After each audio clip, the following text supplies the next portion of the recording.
Hi friends, ನಮಸ್ಕಾರ. ನಾವು ನಮ್ಮ ಯೂಟ್ಯೂಬ್ ಚಾನಲ್ ಮೇಲೆ ಈಗಾಗಲೇ ಒಂದು ಜನರಲ್ ಸೈನ್ಸ್ 20 ಕ್ವಶನ್ಗಳನ್ನು ಡಿಸ್ಕಸ್ ಮಾಡಿದ್ದೀವಿ. ಈಗ ನಾವು ಉಳಿದ ಮತ್ತು 30 ಇಂಪಾರ್ಟೆಂಟ್ ಕ್ವಶನ್ಗಳನ್ನು ಡಿಸ್ಕಸ್ ಮಾಡೋಣ. ಇವು FDA ಎಕ್ಸಾಮ್ಗೆ ಬರ್ತಕ್ಕಂಥ ಭಾಳ ಚಾನ್ಸ್ ಇದೆ. ಯಾಕಂದರೆ ಇವೆಲ್ಲ ಸೆಂಟ್ರಲ್ ಲೆವೆಲ್ ಎಕ್ಸಾಮ್ನಲ್ಲಿ ಕೇಳ್ತಕ್ಕಂಥ ಕ್ವಶನ್ ಇವೆ. CDS 2014, 2010 ಈ ರೀತಿಯಾಗಿ ಬೇರೆ ಬೇರೆ ಕ್ವಶನ್ ಪೇಪರಲ್ಲಿ ಈ ಕ್ವಶನ್ಗಳನ್ನು ಕೇಳಿದ್ದಾರೆ. ಸೊ ನಾವು ಇವತ್ತು ಕೆಲವು ಇಂಪಾರ್ಟೆಂಟ್ 30 ಕ್ವಶನ್ಗಳನ್ನು ಡಿಸ್ಕಸ್ ಮಾಡೋಣ. ಮತ್ತು ಈ ಕ್ವಶನ್ಗಳನ್ನು ನಾವು ಇಂಗ್ಲೀಷಲ್ಲೇ ಕೊಡ್ತಾ ಇದ್ದೀವಿ. ಏಕೆಂದರೆ ಕೆಲವೊಂದು ಟರ್ಮು ಇಂಗ್ಲೀಷಲ್ಲಿ ಇರುತ್ತೆ. ನಿಮಗೆ ಕಂಪ್ಲೀಟ್ ಇಂಗ್ಲೀಷ್ ಟರ್ಮ್ ಬಾಯ್ಹಾಟ್ ಇದ್ದರೆ ಅಥವಾ ನಿಮಗೆ ಅದು ಅರ್ಥ ಆದರೆ ಮಾತ್ರ ನೀವು ಆನ್ಸರ್ ಮಾಡ್ಬೋದು. ಹೀಗಾಗಿ ನಾವು ಈ ಕ್ವಶನ್ಗಳನ್ನು ಇಂಗ್ಲೀಷಲ್ಲಿ ಡಿಸ್ಕಸ್ ಮಾಡ್ತಾ ಇದ್ದೀವಿ. ಮತ್ತು ಇದರ PDF ಅನ್ನು ಟೆಲಿಗ್ರಾಮ್ ಚಾನಲಲ್ಲಿ ಅಪ್ಲೋಡ್ ಮಾಡ್ತೀವಿ. ನಿಮಗೆ ಟೆಲಿಗ್ರಾಮ್ ಚಾನಲ್ ಲಿಂಕು ವಿಡಿಯೋ ಡಿಸ್ಕ್ರಿಪ್ಷನಲ್ಲಿ ಇರುತ್ತೆ. ನಿಮಗೆ ಯಾವುದಾದ್ರೂ ತೊಂದರೆ ಇದ್ದರೆ ಕಮೆಂಟ್ ಮಾಡಿ, ನಾವು ನಿಮ್ಮ ಪ್ರಶ್ನೆಗಳಿಗೆ ಉತ್ತರ ಕೊಡ್ತೇವೆ. ಈಗ ಕ್ವಶನ್ಗಳನ್ನ ನೋಡೋಣ. ನಿನ್ನೆ 20 ಕ್ವಶನ್ಗಳನ್ನು ಕವರ್ ಮಾಡಿದ್ವಿ. ಇವತ್ತು 21ರಿಂದ 50 ಕ್ವಶನ್ ಕವರ್ ಮಾಡೋಣ. ಅಂದರೆ ಟೋಟಲ್ ಆಗಿ 50 ಕ್ವಶನ್ ಕವರ್ ಮಾಡಿದಂಗೆ ಆಗುತ್ತೆ. ಇವತ್ತಿನ ವಿಡಿಯೋಲಿ 30 ಕ್ವಶನನ್ನು ಕವರ್ ಮಾಡೋಣ.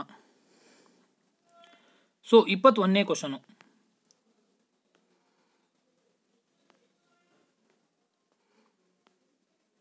which of the following does not possess a specialized conducting tissue for transportation of water and other substances in plants? ಇದರ ಅರ್ಥ ಕನ್ನಡದಲ್ಲಿ ಏನಂದರೆ, which of the following does not possess, ಯಾವ ಗಿಡ ಅಥವಾ which of the following does not possess a specialised conducting tissue for transportation of water and other substances. ಅಂದರೆ ನೀರು ಮತ್ತು ಆಹಾರ ಸಂಚಲನಕ್ಕಾಗಿ ಬೇರೆ ಟಿಶ್ಯೂ ಕೋಶಾಂಶ ಇರುವುದಿಲ್ಲ ಅಂತ ಕೇಳಿದ್ದಾರೆ. ಈ 4 ಆಪ್ಷನ್ಗಳಲ್ಲಿ ಯಾವ ಗಿಡಕ್ಕೆ ಅದು ಇರುವುದಿಲ್ಲ ಅಂತ ಕೇಳಿದ್ದಾರೆ. ಆಪ್ಷನ್ ಬಂದು ಮರ್ಕೆಂಟಿನಾ, ಮರ್ಸಿಲಿಯಾ, ಸೈಕಸ್ ಅಥವಾ ಫರ್ನ್. ಇದರಲ್ಲಿ ಆನ್ಸರ್ ಬಂದು ಮರ್ಕೆಂಟಿನಾ, MARCHANTIA, ಮರ್ಕೆಂಟಿಯಾ. ಇವೆಲ್ಲ NCERT ಸಿಲೆಬಸ್ಸಲ್ಲಿದೆ. ನಿಮಗೆ ಬೇಕಾದರೆ NCERT ಬುಕ್ಕನ್ನು ಓದಿ. ನಿಮಗೆ NCERT ಸಿಲೆಬಸನ್ನು ಕವರ್ ಮಾಡಬೇಕಂತ ಆಸೆ ಇದ್ದರೆ ನಮಗೆ ಕಮೆಂಟ್ ಮಾಡಿ. ನಿಮ್ಮ ಬೇಡಿಕೆ ಮೇರೆಗೆ ನಾವು ಈ ವಿಡಿಯೋಗಳನ್ನು ಮಾಡುತ್ತೇವೆ. ಸೊ 21ನೇ ಕ್ವಶನ್ ಆನ್ಸರು ಮರ್ಕೆಂಟಿಯಾ. 22ನೇ question, who is the discoverer of bacteria. ಅಂದರೆ ಬ್ಯಾಕ್ಟೀರಿಯಾನ ಸಂಶೋಧನೆ ಅಥವಾ ಅದನ್ನು ಕಂಡು ಹಿಡಿದವರು ಯಾರು ಅಂತ ಕೇಳಿದ್ದಾರೆ. ಆನ್ಸರ್ ಬಂದು Leeuwenhoek, LEEUWENHOEK, Leeuwenhoek. Okay. Next 23ನೇ question, human body's main organ of balance is located. ಅಂದರೆ ಅವನು ತನ್ನ ಬ್ಯಾಲೆನ್ಸನ್ನು ಲೊಕೇಟ್ ಮಾಡಲಿಕ್ಕೆ ಯಾವ ಆರ್ಗನ್ ಹೆಲ್ಪ್ ಮಾಡುತ್ತೆ ಅಂತ ಕೇಳ್ತಿದ್ದಾರೆ. ಅದು ಯಾವ ಪಾರ್ಟಲ್ಲಿರುತ್ತೆ, ನಮ್ಮ ಮೆದುಳಲ್ಲಿರುತ್ತಾ ಅಥವಾ ಕಿವಿಯಲ್ಲಿರುತ್ತಾ, ಈ ಕ್ವಶನ್ ಕೇಳಿದ್ದಾರೆ. ಆಪ್ಷನ್ ಬಂದು inner part of the ear, second top part of the vertebral column, front part of the brain ಅಥವಾ middle part of the ear. So answer ಬಂದು inner part of the ear. ಅದು ಕಿವಿಯ ಒಳಗಿನ ಭಾಗದಲ್ಲಿ ಇರುತ್ತದೆ. ಅದು ಹ್ಯೂಮನ್ ಬಾಡಿಯ ಬ್ಯಾಲೆನ್ಸನ್ನು ಕಂಟ್ರೋಲ್ ಮಾಡುತ್ತೆ. ನೆಕ್ಸ್ಟ್ 24ನೇ ಕ್ವಶನು, ಇನ್ ಸಾಯಿಲ್ ಅಂದರೆ ಮಣ್ಣಿನಲ್ಲಿ, water that is readily available to plant roots is. ಮಣ್ಣಿನಲ್ಲಿ ಗಿಡಗಳ ಬೇರಿಗೆ ನೀರು ಅವೈಲೇಬಲ್ ಇರುತ್ತೆ. ಆ ನೀರು ಎದರಿಂದಾಗಿ ಅವೈಲೇಬಲ್ ಆಗುತ್ತೆ ಅಂತ ಕೇಳಿದ್ದಾರೆ. In soil water that is readily available to plant roots is. So option gravitational water, second capillary water, third hygroscopic water, then rain water. So ಇದು ಕ್ಯಾಪಿಲರಿ ವಾಟರ್ ಇರುತ್ತೆ. ಏನು ಬೇರುಗಳಿಗೆ ನೀರು ಸಿಗುತ್ತಲ್ಲ ಅದು ಕ್ಯಾಪಿಲರಿ ವಾಟರ್. ಇವೆಲ್ಲ ಬೇರೆ ಬೇರೆ ಟರ್ಮ್ ಇದೆ. ಈ ಬೇರೆ ಟರ್ಮ್ಗಳನ್ನು ನಾವು ಮತ್ತೊಂದು ವಿಡಿಯೋಲಿ ಕವರ್ ಮಾಡೋಣ. ಸೊ 25ನೇ question, the food poisoning is caused by. ಅಂದರೆ ಫುಡ್ ಪಾಯ್ಸನ್ ಆಗಿದೆ ಅಂತ ಹೇಳ್ತಾರಲ್ಲ, ಅದು ಎದಕ್ಕಾಗಿ ಯಾವ ಕಾರಣದಿಂದ ಆಗುತ್ತೆ ಅಂತ ಕೇಳ್ತಿದ್ದಾರೆ. ಅದು ಕ್ಲಾಸ್ಟ್ರೋಡಿಯಂ ಬೊಟ್ಯುಲಿನಮ್ ಈ ಒಂದು ಬ್ಯಾಕ್ಟೀರಿಯಾ ಇದೆ. ಇದರಿಂದಾಗಿ ಫುಡ್ ಪಾಯ್ಸನಿಂಗ್ ಆಗುತ್ತೆ. Clostridium botulinum. ನೆಕ್ಸ್ಟ್ 26ನೇ question, plants which grow on saline soils ಅಂದರೆ ಮಣ್ಣಿನಲ್ಲಿ ಉಪ್ಪಿನ ಅಂಶ ಭಾಳ ಇರುತ್ತೆ, ಅತಿ ಹೆಚ್ಚಾಗಿ ಇರೋದ್ರಿಂದ ಅದನ್ನು ಸಲೈನ್ ಸಾಯಿಲ್ ಎಂದು ಕರೆಯುತ್ತಾರೆ. 26ನೇ ಕ್ವಶನ್ ಏನು, plant soils which grow on saline soils are called. Option ಬಂದು ಜೆರೋಫೈಟ್ಸ್, ಸೆಕೆಂಡ್ ಹೈಡ್ರೋಫೈಟ್ಸ್, ಹ್ಯಾಲೋಫೈಟ್ಸ್ ಅಥವಾ ಸುಕ್ಯುಲೆಂಟ್ಸ್.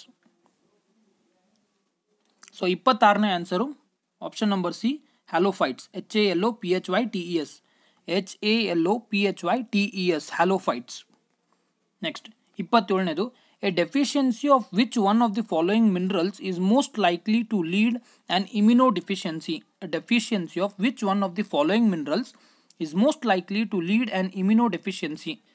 ಅಂದರೆ ಇಮ್ಯುನೋಡೆಫಿಷಿಯನ್ಸಿ ಕಾರಣ ಆಗಲಿಕ್ಕೆ ಯಾವ ಈ 4 ಆಪ್ಷನಲ್ಲಿ ಯಾವುದು ಕಡಿಮೆ ಇದ್ದರೆ ನಮಗೆ ಇಮ್ಯುನೋಡೆಫಿಷಿಯನ್ಸಿ ಆಗುತ್ತೆ ಅಂತ ಕೇಳ್ತಿದ್ದಾರೆ. ಸೊ ಆಪ್ಷನ್ ಬಂದು calcium, second zinc, third lead ಅಥವಾ 4ನೇದು ಕಾಪರ್. ಸೊ ಇದರಲ್ಲಿ answer zinc, ZINC, zinc. Okay. Next 28ನೇ question, which among the following is the correct increasing order of the pH found in human body. ಅಂದರೆ ಯಾವ ಇದರಲ್ಲಿ 4 acid ಅಥವಾ ಲಿಕ್ವಿಡನ್ನು ಕೊಟ್ಟಿದ್ದಾರೆ, ಅವು ನಮ್ಮ ದೇಹದಲ್ಲಿ ಕಂಡು ಬರುತ್ತೆ. ಇದರಲ್ಲಿ ಯಾವುದು ಇನ್ಕ್ರೀಸಿಂಗ್ ಆರ್ಡರ್ ಆಫ್ pH ಇದೆ, pH ವ್ಯಾಲ್ಯೂ ಇರುತ್ತೆ ಗೊತ್ತಾ ನಿಮಗೆ, 0 to 7 ಅಂದರೆ 7 ಅಲ್ಲಿಂದ 14 ಅಂತ pH ವ್ಯಾಲ್ಯೂ ಬರುತ್ತೆ ಟೋಟಲ್ ಆಗಿ. ಓಕೆ. 7 ಅಂದರೆ ಬೇಸಿಕ್ ಆಗುತ್ತೆ, 7 ದಾಟಿದರೆ 7ಗಿಂತ 0 to 7 ಇದ್ದರೆ ಅದು ಆ್ಯಸಿಡಿಕ್, 0 to 7 ಇದ್ದರೆ ಇದು ಆ್ಯಸಿಡಿಕ್ ಇರುತ್ತೆ. ಇದು ಬೇಸಿಕ್, ಎಕ್ಸಾಕ್ಟ್ಲಿ ಇದು ನ್ಯೂಟ್ರಲ್, ಇದು ನ್ಯೂಟ್ರಲ್ ವ್ಯಾಲ್ಯೂ 7 ಅಂದರೆ, ಇಲ್ಲಿಂದ ಎಲ್ಲ ಆ್ಯಸಿಡಿಕ್ ಇರುತ್ತೆ. 7 to 14 ಎಲ್ಲ ಆ್ಯಸಿಡಿಕ್ ವ್ಯಾಲ್ಯೂ. ಓಕೆ. ಸೊ ಇವ್ರೇನು ಕೇಳಿದಾರೆ ಅಂದರೆ, ಈ ರೀತಿ ಆ್ಯಸಿಡಿಕ್ ವ್ಯಾಲ್ಯೂ ಈ ಲಿಕ್ವಿಡ್ಗಳಲ್ಲಿ ಯಾವುದು ಇನ್ಕ್ರೀಸಿಂಗ್ ಆರ್ಡರ್ಲಿದೆ, ಅಂದರೆ ಕಡಿಮೆಯಿಂದ ಹೆಚ್ಚಿಗೆ ಯಾವುದು ಇದೆ. ಆಪ್ಷನ್ ಯಾವಿದೆ ನೋಡಿ. ಆಪ್ಷನ್ 1 ಗ್ಯಾಸ್ಟ್ರಿಕ್ ಜ್ಯೂಸ್, ಆಮೇಲೆ ಸಲೈವಾ, ಆಮೇಲೆ blood. Option B blood, saliva, gastric juice. Third saliva, blood, gastric juice. 4ನೇದು ಗ್ಯಾಸ್ಟ್ರಿಕ್ ಜ್ಯೂಸ್, ಬ್ಲಡ್, ಸಲೈವಾ. ಇದರ ಅರ್ಥ ಅಂದರೆ ಗ್ಯಾಸ್ಟ್ರಿಕ್ ಜ್ಯೂಸ್ ಅಂದರೆ ಇದು ನಮ್ಮ ಸ್ಟಮಕಲ್ಲಿ ಕಂಡು ಬರುತ್ತೆ, ಈ ರೀತಿ ಸ್ಟಮಕ್ ಬರುತ್ತಲ್ಲ, ಇಲ್ಲಿ HCl ಇರುತ್ತೆ ನೋಡಿ. ಸೊ ಇದಕ್ಕೆ ಗ್ಯಾಸ್ಟ್ರಿಕ್ ಜ್ಯೂಸ್ ಅಂತ ಕರೀತಾರೆ. ನೆಕ್ಸ್ಟ್ ಮತ್ತೊಂದೇನಿದೆ ಸಲೈವಾ, ಸಲೈವಾ ಅಂದ್ರೆ ಜೊಲ್ಲು, ಬ್ಲಡ್ಡು ಅಂದರೆ ರಕ್ತ. ಓಕೆ. ಇದರ ಪ್ರಕಾರ pH ವ್ಯಾಲ್ಯೂ ಯಾವುದು ಇನ್ಕ್ರೀಸಿಂಗ್ ಆರ್ಡರಲ್ಲಿ ಇರುತ್ತೆ ಅಂತ ಕೇಳಿದ್ದಾರೆ. ಸೊ ಇದರಲ್ಲಿ answer option A. First gastric juice pH value ಹೆಚ್ಚಿಗೆ ಇರುತ್ತೆ, ಆಮೇಲೆ ಸಲೈವಾ, ಆಮೇಲೆ ಬ್ಲಡ್ಡು. ಓಕೆ. ಬ್ಲಡ್ಡಿನಲ್ಲಿ pH ಅಂಶ ಕಡಿಮೆ ಇರುತ್ತೆ, ಅದರಿಂದ ಹೆಚ್ಚಿಗೆ ಸಲೈವಲ್ಲಿ ಇರುತ್ತೆ, ಸಲೈವಕ್ಕಿಂತ ಹೆಚ್ಚಿಗೆ ಗ್ಯಾಸ್ಟ್ರಿಕ್ ಜ್ಯೂಸಲ್ಲಿ ಇರುತ್ತೆ. ನೆಕ್ಸ್ಟ್ 29ನೇ question, mosquito can be a vector for following disease. ಅಂದರೆ ಸೊಳ್ಳೆಗಳು ಯಾವ ಡಿಸೀಸ್ಗಳನ್ನು ಹರಡಿಸಲಿಕ್ಕೆ ಅದು ಒಂದು ಉಪಯುಕ್ತ, ಅಂದರೆ ಅದು ಯಾವ ಡಿಸೀಸನ್ನು ಹರಡಿಸುತ್ತದೆ, ಯಾವುದು ಸೊಳ್ಳೆ, ಅದನ್ನ ಕ್ವಶನ್ ಕೇಳಿದ್ದಾರೆ. Mosquito can be a vector for the following disease. Example option ಏನು ಕೊಟ್ಟಿದ್ದಾರೆ, yellow fever, dengue fever, filaria, ಕಾಲಾ ಅಜರ್. ಸೊ ಆನ್ಸರು ಕಾಲಾ ಅಜರ್. ಕಾಲಾ ಅಜರು ಸೊಳ್ಳೆ ಕಡಿಯೋದ್ರಿಂದ ಕಾಲಾ ಅಜರ್ ಆಗುತ್ತೆ.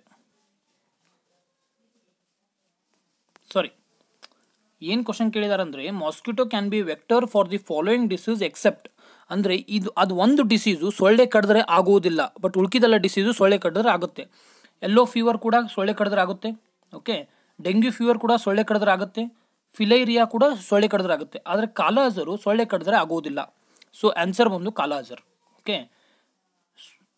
Mosquito will act as a vector for all these 3. Okay, yellow fever, dengue fever and filaria, but it will not act as a vector for Kala Azar. Therefore answer is Kala Azar. Next 30ನೇ question, which part of the brain, ಅಂದರೆ ನಮ್ಮ ಮೆದುಳಿನ ಯಾವ ಭಾಗ, which part of the brain controls fine movement, maintains balance and equilibrium of the body and muscle tone in human being. Which part of the brain controls fine movement, maintains balance and equilibrium of the body and muscle tone in human being. ಅಂದರೆ ನಮ್ಮ ಮೆದುಳಿನ ಯಾವ ಭಾಗ ನಮ್ಮ ಬಾಡಿಯ equilibrium ಅಂದರೆ ಸಮತೋಲನತೆ ಮತ್ತು ನಮ್ಮ ಬಾಡಿಯ ಮೂಮೆಂಟನ್ನು control ಮಾಡುತ್ತೆ. ಓಕೆ. ಅದು ಮೆದುಳಿನ ಯಾವ ಭಾಗವಾಗಿದೆ ಅಂತ ಕೇಳಿದ್ದಾರೆ. ಆಪ್ಷನ್ ಬಂದು ಸೆರಿಬ್ರಮ್, second ಥೆಲಾಮಸ್, third ಸೆರಿಬೆಲ್ಲಮ್, 4ನೇದು hypothalamus. So answer ಇದರಲ್ಲಿ ಸೆರಿಬೆಲ್ಲಮ್. ಆನ್ಸರ್ ಏನು? ಸೆರಿಬೆಲ್ಲಮ್. Cerebellum will controls the fine movement and maintains balance and equilibrium of the body.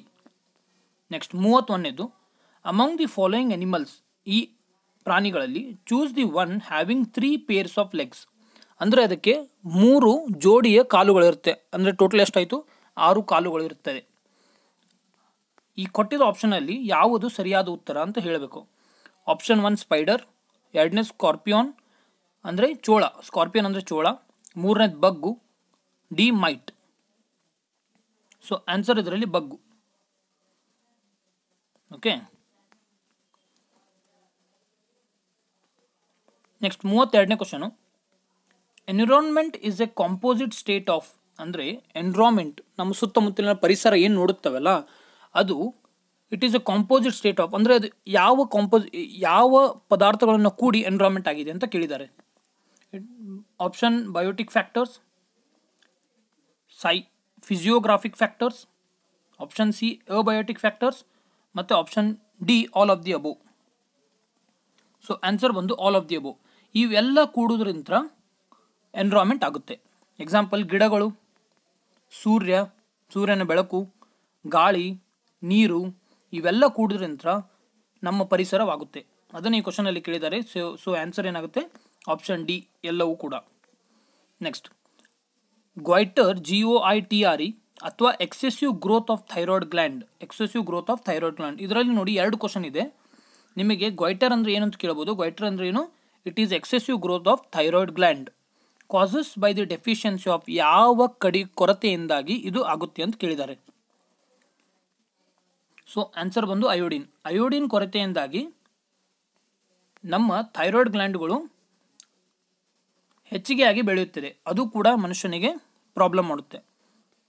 So iodine deficiency will lead to the excessive growth of thyroid gland. Okay, ಅದಕ್ಕೆ iodine ಇರ್ತಕ್ಕಂಥ ಉಪ್ಪು ತಿನ್ನಿ ಅಂತ ನಮ್ಮ health department ಕೂಡ ಹೇಳುತ್ತೆ. ಇದನ್ನು ನೋಡಿ RRC 2013 ಕೇಳಿದ್ದಾರೆ. Next question. The bacteria which do the work of nitrogen fixation in the leguminous plants. Okay, ಅಂದರೆ ಕೆಲವೊಂದು ಪರಿಸರದಲ್ಲಿ ಕೆಲವೊಂದು ಗಿಡಗಳು ನೈಟ್ರೋಜನ್ ಫಿಕ್ಸೇಷನ್ ಮಾಡುತ್ತೆ. ಯಾವ ನೈಟ್ರೋಜನು ವಾತಾವರಣದಲ್ಲಿ ಕಾಂಪೋಸಿಟ್ ಸ್ಟೇಟಲ್ಲಿ ಇರುತ್ತೆ ಅದನ್ನು ಇವು ನೆಲಗಳಲ್ಲಿ ಫಿಕ್ಸ್ ಮಾಡುತ್ತೆ. ಅಂಥ ಬ್ಯಾಕ್ಟೀರಿಯಾ ಹೆಸರು ಏನು ಅಂತ ಕೇಳಿದ್ದಾರೆ. ಸೊ ಆನ್ಸರ್ ಬಂದು rhizobium. Rhizobium is the bacteria which fixes the nitrogen in the leguminous plants. Next, 35ನೇ question. Which component of the plant receives stimulus for flowering? ಅಂದರೆ ಹೂ ಬಿಡಲಿಕ್ಕೆ ಸ್ಟಿಮ್ಯುಲಸ್ ಯಾವ ಪ್ಲಾಂಟಿನ ಭಾಗವು ಹೂ ಬಿಡುತ್ತೆ ಅಂತ ಕೇಳಿದ್ದಾರೆ. ಓಕೆ, ಆಪ್ಷನ್ಗಳನ್ನು ಓದ್ಕೊಳ್ಳಿ. ಆನ್ಸರ್ ಬಂದು leaves, LEAVS. Which component of the plant receives stimulus for flowering ಮಾಡಲಿಕ್ಕೆ ಏನು ಸ್ಟಿಮ್ಯುಲಸ್ ಬೇಕಾಗುತ್ತಲ್ಲ ಅದು ಗಿಡದ ಯಾವ ಭಾಗವು ಅದನ್ನು ಸ್ಟಿಮ್ಯುಲಸ್ ಅನ್ನು ಪಡೆಯುತ್ತೆ ಅಂತ ಕೇಳಿದ್ದಾರೆ. ಹಸಿರು ಎಲೆಗಳು ಸ್ಟಿಮ್ಯುಲಸ್ ಅನ್ನು ಪಡೆಯುತ್ತೆ. ನೆಕ್ಸ್ಟ್ 36ನೇ question. Which one of the following is an artificial ecosystem? Artificial ecosystem ಅಂದರೆ ಮನುಷ್ಯ ಮಾಡಿದ ಅಥವಾ ಕೃತಜ್ಞ ಎಕೋಸಿಸ್ಟಮ್ ಯಾವುದು ಅಂತ ಕೇಳಿದ್ದಾರೆ. Pond, field, forest, none of the above. So answer ಬಂದು ಫೀಲ್ಡ್. ಅಂದರೆ ಫೀಲ್ಡ್ ಓಪನ್ ಆಗಿರುತ್ತೆ, ಅದನ್ನು ಮನುಷ್ಯ ಬಿತ್ತನೆ ಮಾಡಿ ಬೆಳೆಯುತ್ತಾನೆ. ಸೊ ಅದು ಏನಾಗುತ್ತೆ, ಒಂದು ಕೃತಜ್ಞ ಮನುಷ್ಯ ಮಾಡಿದ ಎಕೋಸಿಸ್ಟಮ್ ಅದು. ಓಕೆ, ಪಾಂಡು ತಾನಾಗಿ ಸ್ವಂತ ಆಗಿರುತ್ತೆ, ನೇಚರಲ್ಲಿ ತಾನೇ ಆಗುತ್ತೆ. ಫಾರೆಸ್ಟ್ ಕೂಡ ಅಂದರೆ ಜಂಗಲು ತಾನೇ ಬೆಳೆಯುತ್ತೆ. ಓಕೆ, ಸೊ ಫೀಲ್ಡ್ ಒಂದೇ ಇದರಲ್ಲಿ ಆರ್ಟಿಫಿಷಿಯಲ್ ಆಗಿ ಆಗ್ತಕ್ಕಂಥ ಎಕೋಸಿಸ್ಟಮ್. ನೆಕ್ಸ್ಟ್ 37ನೇ question. The pH value of the human blood. ಆಗಲಿ ನಾವು increasing order of the pH blood ನೋಡಿದ್ವಿ. ಅದರಲ್ಲಿ ಫಸ್ಟ್ ಬರುವುದು ಗ್ಯಾಸ್ಟ್ರಿಕ್ ಆ್ಯಸಿಡು, ಆಮೇಲೆ ಬರುವುದು ಸಲೈವಾ, ಆಮೇಲೆ ಬ್ಲಡ್. ಈಗ ಏನು ಕೇಳಿದ್ದಾರೆ, ಬ್ಲಡ್ಡಿನ pH ವ್ಯಾಲ್ಯೂ ಯಾವುದು ಅಂತ ಕೇಳಿದ್ದಾರೆ. ಈ ಕ್ವಶನ್ ಭಾಳ ಇಂಪಾರ್ಟೆಂಟು, ಯಾಕಂದರೆ ಇದನ್ನು SSC 2011, Jharkhand public service commission 2013 ಕೇಳಿದ್ದಾರೆ, ಬಿಹಾರ್ ಸರ್ವಿಸಲ್ಲಿ ಕೇಳಿದ್ದಾರೆ, RRB NTPCಯಲ್ಲಿ 2017 ಕೇಳಿದ್ದಾರೆ. ಸೊ FDಗೆ ಬರ್ತಕ್ಕಂಥ ಚಾನ್ಸ್ ತುಂಬಾ ಇದೆ. The pH value of human blood is option ಬಂದು 7.2, 7.8, 6.6, 7.4. ಸೊ ಇದರಲ್ಲಿ answer D 7.4 pH value of the blood ಇರುತ್ತೆ. ನೆಕ್ಸ್ಟ್ 38ನೇ question. Teeth decay is caused by. ಈಗ ನಮ್ಮ ಹಲ್ಲು ಹುಳುಕಾಯಿತು ಅಂತ ಹೇಳ್ತೀವಲ್ಲ, ಆ ಹಲ್ಲು ಹುಳುಕಾಗಲಿಕ್ಕೆ ಕಾರಣ ಏನು, ಯಾವುದರಿಂದಾಗಿ ಅದು ಹುಳುಕಾಗುತ್ತೆ ಅಂತ ಕೇಳಿದ್ದಾರೆ. Viral infection, contaminated water, bacterial infection ಅಥವಾ ಜೆನೆಟಿಕ್ ಕಾಸ್. ಜೆನೆಟಿಕ್ ಕಾಸ್ ಅಂದರೆ ನಮ್ಮ ಪೂರ್ವಜರಿರ್ತಾರಲ್ಲ ಅವರಿಂತ ಬರ್ತಕ್ಕಂಥ ಒಂದು ಕಾಸ್ ಅದು. ಬಟ್ ನಮ್ಮ ಹಲ್ಲು ಹುಳುಕು ಅದರಿಂದಾಗಿ ಆಗುವುದಿಲ್ಲ. ಓಕೆ, ಉಳಿದು 3. ಆ 3ರಲ್ಲಿ ಆನ್ಸರ್ ಏನಂದರೆ ಬ್ಯಾಕ್ಟೀರಿಯಲ್ ಇನ್ಫೆಕ್ಷನ್. ಬ್ಯಾಕ್ಟೀರಿಯಾ ಹೋಗಿ ಹಲ್ಲಿನ ಮೇಲೆ ಎಫೆಕ್ಟ್ ಮಾಡಿದಾಗ ಹಲ್ಲು ಹುಳುಕಾಗುತ್ತೆ. Therefore teeth decay is caused by bacterial infection. Which of the following was the first successful clone? ಅಂದರೆ ಕ್ಲೋನಿಂಗ್ ಮಾಡ್ತಾರೆ, ಹೌದಾ? ಅದು ಬಯೋಟೆಕ್ನಾಲಜಿ ಯೂಸ್ ಮಾಡಿ ಕ್ಲೋನ್ ಮಾಡ್ತಾರೆ. ಇದರಲ್ಲಿ ಫಸ್ಟ್ ಕ್ಲೋನಿಂಗ್ ಆಗಿದ ಸಕ್ಸಸ್ಫುಲ್ ಆದ ಕ್ಲೋನಿಂಗ್ ಯಾವುದು ಅಂತ ಕೇಳಿದ್ದಾರೆ. ಸೊ ಆಪ್ಷನ್ ಬಂದು ಶೀಪ್. ಓಕೆ, ಡಾಲಿ ಅಂತ ಒಂದು ಶೀಪ್ ಇರುತ್ತೆ ನೋಡಿ, NCERT ಬುಕ್ಕಲ್ಲಿ ಇದೆ ಇದು. Option sheep was the first successful cloning.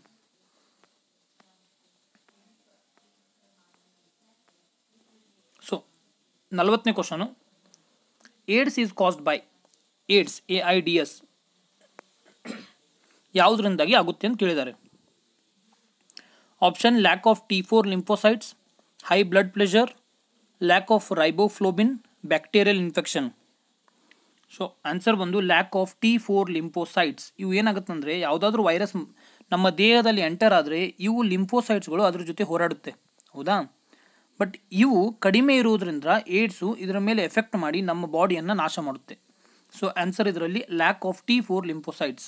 Next 41ನೇ question, within an animal cell ಅಂದರೆ ಮನುಷ್ಯನ ಸೆಲ್ಲಿನಲ್ಲಿ, animal cells, okay, within animal cell the most abundant inorganic constituent protoplasm is.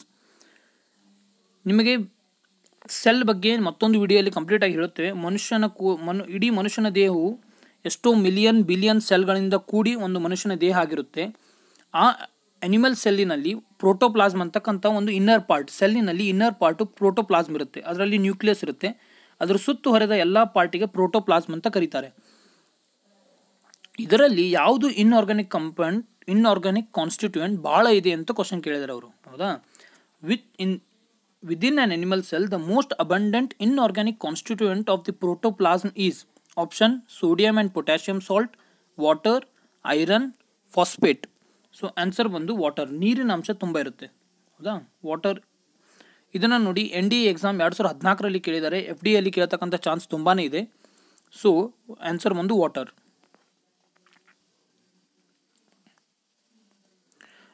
ನಾವು ಆಗಲೊಂದು ಕ್ವಶನ್ ನೋಡಿದ್ವಿ, ಸೊಳ್ಳೆಗಳು ಕಾಲಾ ಅಜರನ್ನು ಹರಡಿಸಲಿಕ್ಕೆ ಸಾಧ್ಯ ಇಲ್ಲ ಅಂತ. ಈಗ ಕಾಲಾ ಅಜರ್ ಮೇಲೆ ಮತ್ತೊಂದು ಕ್ವಶನ್ನು NDA 2010ರಲ್ಲಿ ಕೇಳಿದ್ದಾರೆ. Leishmania, LEISHMANIA, Leishmania the causative agent of kala azar multiplies asexually by budding. Option B binary fission, option C multiple fission, ಅಥವಾ ಆಪ್ಷನ್ 4 ಸ್ಪೋರೋಗೊನಿ. ಸೊ ಆನ್ಸರ್ ಬಂದು ಬೈನರಿ ಫಿಷನ್, ಹೌದಾ? ಬೈನರಿ ಫಿಷನಿಂದಾಗಿ ಇವು ಮಲ್ಟಿಪ್ಲೈ ಆಗಿ ಮತ್ತೊಬ್ಬರಲ್ಲಿ ಹರಡುತ್ತೆ. ನೆಕ್ಸ್ಟ್ 43ನೇ question, genetics deals with. Genetics ಯಾವುದ್ರ ಜೊತೆ ಡೀಲ್ ಆಗುತ್ತೆ ಅಂತ ಕೇಳಿದ್ದಾರೆ. ಕೆಲವೊಂದು ಲಾ ಕೊಟ್ಟಿದ್ದಾರೆ ಅವರು. ಒಂದನೇದು option 1 Mendel's law, option B organic evolution, option C DNA structure, option D heredity and variations. So answer ಬಂದು ಹೆರಿಡಿಟಿ ಆ್ಯಂಡ್ ವೇರಿಯೇಷನ್. ಯಾಕಂದರೆ ಜೆನೆಟಿಕ್ಸ್ ಅಂದರೆ ನಮ್ಮ ಪೂರ್ವಜರಿಂದ ನಮ್ಮಲ್ಲಿ ಬರತಕ್ಕಂಥ ಜೀನ್ಸ್ಗಳವು. So they will deal with heredity and variations. Next, Mendel's principle of inheritance are based on. Mendel ಅಂತಕ್ಕಂಥ ಒಬ್ಬ ವ್ಯಕ್ತಿಯು ತನ್ನ ಸಿದ್ಧಾಂತವನ್ನು ಇಡ್ತಾನೆ ಜಗತ್ತಿನ ಎದುರಿಗೆ. ಆ Mendel's principle of inheritance are based on, ಅದು ಯಾವುದರ ಮೇಲೆ ಬೇಸ್ ಇದೆ ಅಂತ ಕೇಳಿದ್ದಾರೆ. Vegetative reproduction, asexual reproduction, sexual reproduction, ಅಥವಾ all of the above. So answer ಬಂದು ಆಲ್ ಆಫ್ ದಿ ಅಬೋ. ಅವನ ಸಿದ್ಧಾಂತವು ಇವೆಲ್ಲದರ ಜೊತೆ ಡೀಲ್ ಆಗುತ್ತೆ. ವೆಜಿಟೇಟಿವ್ ರೀಪ್ರೊಡಕ್ಷನ್, ಅಸೆಕ್ಸುವಲ್ ರೀಪ್ರೊಡಕ್ಷನ್ ಮತ್ತು ಸೆಕ್ಸುವಲ್ ರೀಪ್ರೊಡಕ್ಷನ್. 45ನೇ question, what is break bone fever? Break bone fever ಅಂತಕ್ಕಂಥದ್ದು ಏನು? ಮೋಸ್ಟ್ ಕಾಮನ್ಲಿ ನೋನ್ ಆ್ಯಸ್, ಅದನ್ನು ಕಾಮನ್ ಆಗಿ ಏನೆಂದು ಕರೆಯುತ್ತಾರೆ? Option A typhoid, option B rhinitis, option C yellow fever, option D dengue. So answer ಬಂದು dengue. ಡೆಂಗ್ಯೂಗೆ brake bone fever ಎಂದು ಕರೆಯುತ್ತಾರೆ. ಇದನ್ನು NDA 2014ರಲ್ಲಿ ಕೇಳಿದ್ದಾರೆ. ಡೆಂಗ್ಯೂವನ್ನು ಬ್ರೆಕ್ ಬೋನ್ ಫೀವರ್ ಎಂದು ಕರೆಯುತ್ತಾರೆ. Chemically silk fibres. 46ನೇ question, chemically silk fibres are predominantly, ಅಂದರೆ silk fibre ಅಂತಕ್ಕಂಥವು ಅವು ಪ್ರಿಡಾಮಿನೆಂಟ್ಲಾಗಿ ಏನಾಗಿರುತ್ತೆ ಅಂತ ಕೇಳಿದ್ದಾರೆ. Option A protein, option B carbohydrate, option C complex lipid, option D mixture of polysaccharide and fat. So answer protein. Silk fibres ಕಂಪ್ಲೀಟಾಗಿ ಪ್ರೋಟೀನ್ಗಳಿಂದ ಕೂಡಿರುತ್ತೆ. 47ನೇ question, Administering a vaccine provides protection by inducing synthesis of antibodies specific to vaccine. The cell in the body responsible for the production of antibodies is. Simple question ಏನಂದರೆ, ನಾವು ಯಾವುದಾದ್ರೂ vaccine ಒಂದು ಮನುಷ್ಯನ ದೇಹದಲ್ಲಿ ಹಾಕಿದರೆ ಆ ವ್ಯಾಕ್ಸಿನ್ಗಳು ಮುಂದೆ ಬರ್ತಕ್ಕಂಥ ವೈರಸ್ಸಿಗೆ ಹೋರಾಡಲಿಕ್ಕೆ ಆ್ಯಂಟಿಬಾಡೀಸ್ ತಯಾರು ಮಾಡುತ್ತೆ. ಹೌದಾ? ಈ ಆ್ಯಂಟಿಬಾಡೀಸ್ಗಳು ಯಾವುದರಿಂದಾಗಿ, ಸೆಲ್ಲಿನ ಯಾವ ಪಾರ್ಟಿಗಳಿಂದ, ಜೀವಕೋಶದ ಯಾವ ಪಾರ್ಟಿಗಳಿಂದ ಇದು ಪ್ರೊಡ್ಯೂಸ್ ಆಗುತ್ತೆ ಅಂತ ಕೇಳಿದ್ದಾರೆ. ಹೌದಾ? ಆಪ್ಷನ್ನು ಗ್ರ್ಯಾನ್ಯುಲೋಕೈಟ್, ಲಿಂಫೋಸೈಟ್, ಎರಿಥ್ರೋಸೈಟ್ ಮತ್ತು ಪ್ಲೇಟ್ಲೆಟ್. ಸೊ ಆನ್ಸರ್ ಬಂದು ಲಿಂಫೋಸೈಟ್. ಓಕೆ, ಲಿಂಫೋಸೈಟ್ಗಳಿಂದ ಇವು ಆ್ಯಂಟಿಬಾಡೀಸ್ ತಯಾರಾಗುತ್ತೆ. ಇದು ಲಿಂಫೋಸೈಟ್ ಇರುತ್ತೆ, ಇದ್ರ ಮೇಲೆ ಒಂದು ಟಿ ಶೇಪ್ ಅಂತಕ್ಕಂಥ ಇರುತ್ತೆ. ಈ ಟಿ ಶೇಪ್ ಅಂದ್ರೆ ಆ್ಯಂಟಿಬಾಡೀಸ್. ಹೀಗೆ ಎಲ್ಲ ಲಿಂಫೋಸೈಟ್ಗೆ ಅಟ್ಯಾಚ್ ಆಗಿರುತ್ತೆ ಇದು ಟಿ ಶೇಪ್. ಹೌದಾ? ನೆಕ್ಸ್ಟ್ 48ನೇ question, which of the following is viral disease. ಹೌದಾ? ಇದರಲ್ಲಿ ಯಾವುದು ವೈರಲ್ ಡಿಸೀಸ್ ಅಂದರೆ ವೈರಸ್ನಿಂದಾಗಿ ಹರಡುತ್ತೆ? Option small pox, option B tuberculosis, option C malaria, option D cholera. So 48ನೇ question answer small pox. Small pox ವೈರಸ್ನಿಂದಾಗಿ ಹರಡುತ್ತೆ. ಟ್ಯೂಬರ್ಕ್ಲೋಸಿಸ್ ಬ್ಯಾಕ್ಟೀರಿಯಿಂದ ಹರಡುತ್ತೆ. ಹೌದಾ? ಮಲೇರಿಯಾ ಕೂಡ ಬ್ಯಾಕ್ಟೀರಿಯಿಂದ ಹರಡುತ್ತೆ, ಕೊಲೆರಿಯಾ ಕೂಡ ಬ್ಯಾಕ್ಟೀರಿಯಿಂದ ಹರಡುತ್ತೆ. ಬಟ್ ಸ್ಮಾಲ್ ಪಾಕ್ಸ್ ಬಂದು ವೈರಸ್ನಿಂದ ಹರಡುತ್ತೆ. 49ನೇ question, the disease of foot and mouth disease in the animals are caused by. Foot and mouth disease ಯಾವುದರಿಂದಾಗಿ ಬರುತ್ತೆ ಅಂತ ಕೇಳಿದರೆ, ಅದು ಬ್ಯಾಕ್ಟೀರಿಯಿಂದ ಅಥವಾ fungi or protozoa or virus. So 49ನೇ ಆನ್ಸರು ವೈರಸ್. ಇದು ಕೂಡ ಒಂದು ವೈರಲ್ ಡಿಸೀಸ್ ಆಗಿದೆ. ಫೂಟ್ ಆ್ಯಂಡ್ ಮೌತ್ ಡಿಸೀಸ್ ಇದು ಕೇವಲ ಅನಿಮಲ್ಸ್ಗಳಲ್ಲಿ ಬರುತ್ತೆ, ಮನುಷ್ಯರಲ್ಲಿ ಬರೋದಿಲ್ಲ. ಹ್ಯೂಮನ್ ಬೀಯಿಂಗ್ಸಲ್ಲಿ ಫೂಟ್ ಆ್ಯಂಡ್ ಮೌತ್ ಡಿಸೀಸ್ ಬರೋದಿಲ್ಲ, ಇದು ಕೇವಲ ಅನಿಮಲ್ಸಲ್ಲಿ ಬರುತ್ತೆ. ಸೊ ಇವತ್ತಿನ ಲೆಕ್ಚರ್ನ last question, embryo is found in. Embryo ಎಲ್ಲಿ ಕಂಡು ಬರುತ್ತೆ? ಫ್ಲವರ್ಸ್, ಲೀವ್ಸ್, ಸೀಡ್ಸ್ ಅಥವಾ ಬಡ್ಸ್. ಇದನ್ನು ಬಿಹಾರ್ ಪಬ್ಲಿಕ್ ಸರ್ವಿಸ್ ಕಮಿಷನ್ 2011ರಲ್ಲಿ ಕೇಳಿದ್ದಾರೆ. Embryo is found in, answer ಬಂದು ಸೀಡ್ಸ್. ಸೀಡ್ಸಲ್ಲಿ ಎಂಬ್ರಿಯೋ ಕಂಡು ಬರುತ್ತೆ. ಸೊ ಇವು ಕೆಲವೊಂದು ಇಂಪಾರ್ಟೆಂಟ್ ಕ್ವಶನ್ಗಳು ಮುಂದೆ ಬರ್ತಕ್ಕಂಥ FD ಆಗಲಿ, PSI ಎಕ್ಸಾಮ್ ಆಗಲಿ ಅಥವಾ SD ಎಕ್ಸಾಮ್ಗೆ ನಿಮಗೆ ಹೆಲ್ಪ್ ಆಗುತ್ತೆ. ಸೊ ಇದರ PDF ಬೇಕಾದರೆ ಟೆಲಿಗ್ರಾಮ್ ಚಾನಲ್ಗೆ ಜಾಯ್ನ್ ಆಗಿ, ಲಿಂಕನ್ನು ಡಿಸ್ಕ್ರಿಪ್ಷನಲ್ಲಿ ಪ್ರೊವೈಡ್ ಮಾಡಿದ್ದೀವಿ. ಯಾವುದಾದ್ರೂ ಕ್ವಶನ್ ಇದ್ದರೆ ನೀವು ಕಮೆಂಟ್ ಸೆಕ್ಷನ್ನಲ್ಲಿ ನಮಗೆ ಕೇಳ್ಬೋದು, ನಾವು ಆನ್ಸರ್ ಮಾಡ್ತೇವೆ. ಹಾಗೂ ನಮ್ಮ ಚಾನಲನ್ನು ಸಬ್ಸ್ಕ್ರೈಬ್ ಮಾಡಿ, ಬೆಲ್ ಐಕಾನನ್ನು ಪ್ರೆಸ್ ಮಾಡಿ. Thank you.